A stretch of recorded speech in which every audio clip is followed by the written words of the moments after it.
Hello, Virtuoso family. A week ago today, shortly after I filmed this weekly update, I had the pleasure of participating on the Condé Nast Traveler panel on how travel supports communities. One of the other panelists was Marcus Samuelsson, the award-winning chef, restaurant owner, and author.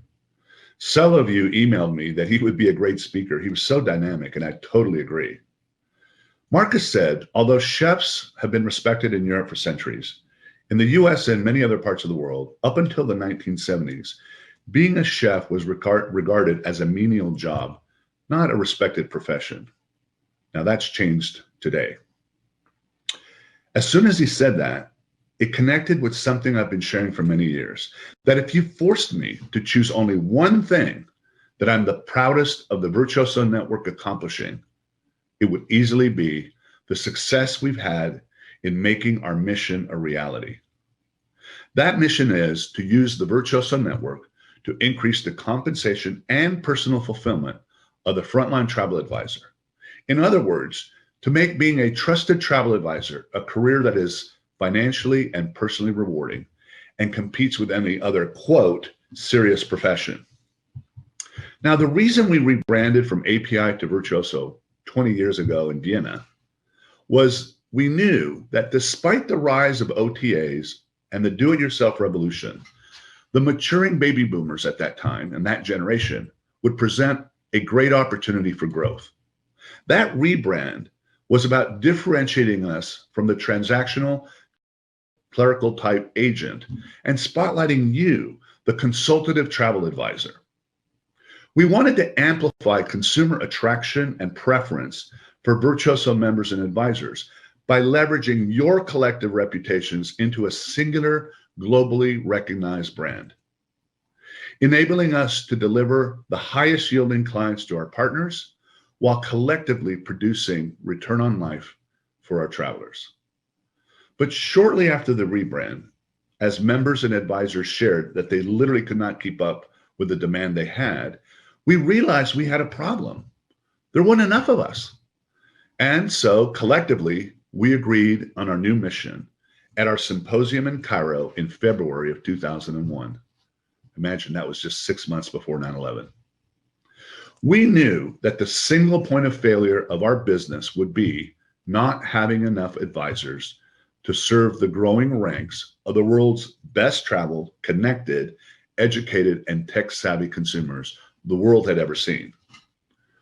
Seeing our members and veteran advisors, with the support of our partners, embrace the challenge of helping new entrants, both young people and career switchers, has been incredibly rewarding.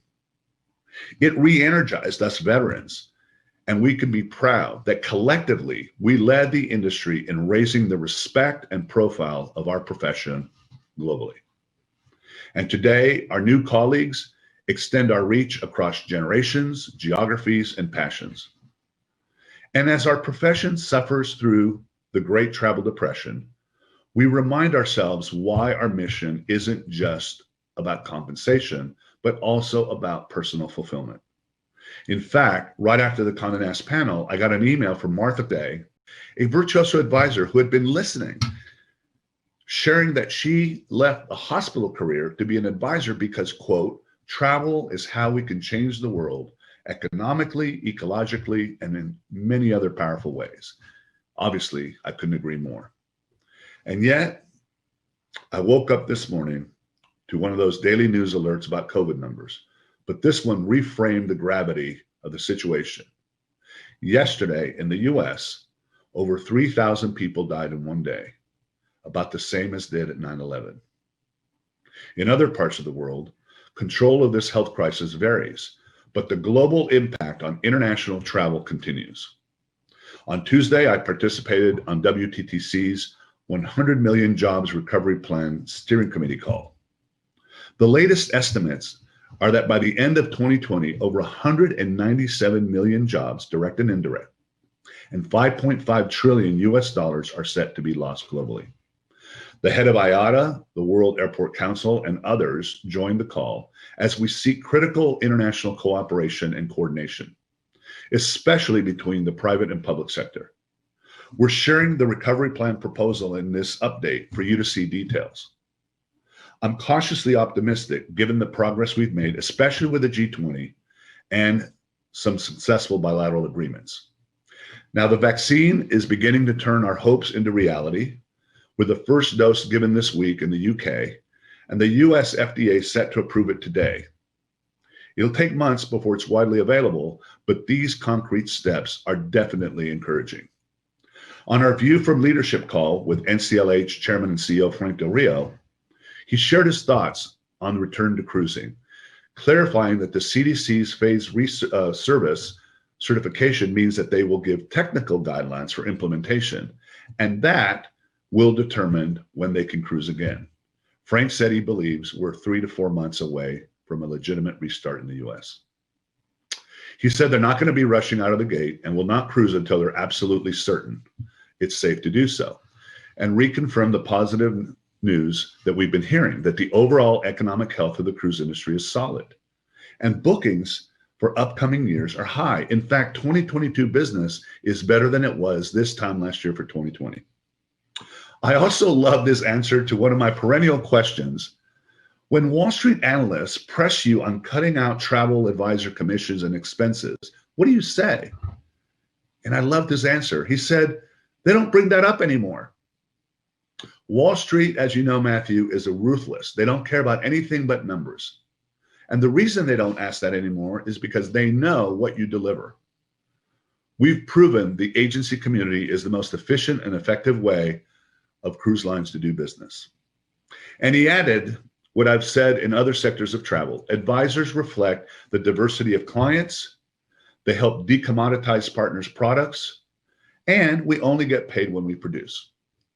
That's why it's essential that commissions and compensation be faster. Agencies and advisors going into next year cannot wait to be compensated, and it's in partners' best interests as well. Over the past few weeks, I've been joining member collaboration teams. My goal is to attend every one of them before the year end. They have been both realistic and incredibly uplifting, especially hearing how members have supported each other. The virtual VTW for Latin America Caribbean was yesterday and continues today, and registration is open for the US-Canada Forum, February 2nd through the 4th, 2021. As I continue to say, I have no doubt that travel will rebound and rebound massively. But the rest of this month and the first quarter will be tough. Domestic travel will continue to be a small lifeline, and there will be more air corridors and bilateral agreements, like the success reported this week on the UK-Dubai corridor. Many governments have already extended assistance, and there's a growing likelihood of more relief in the US. We know 2021 offers promise as the economic, social, and conservation impact of what is now called under-tourism is finally starting to be understood by governments and the press alike. But it's not just about recovery. This year has also been a year of introspection for us. And there's mounting evidence it has had the same effect on much of the world's people, including their views on travel, especially travel as a force for good. Today, Jessica and I are meeting with Virtuoso Sustainability Council and Jessica with WTTC's Sustainability Task Force.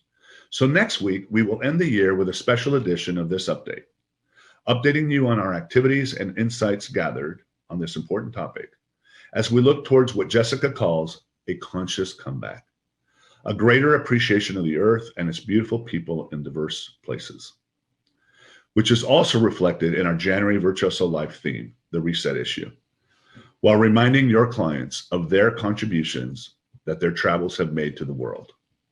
So let's end the year with some uplifting music. First, an encore from the Angel City Chorale from VTW 2019, reminding you, this is you. And a new video from our friend Gary Murphy at AMA, debuting their first music video, AMA Means Love.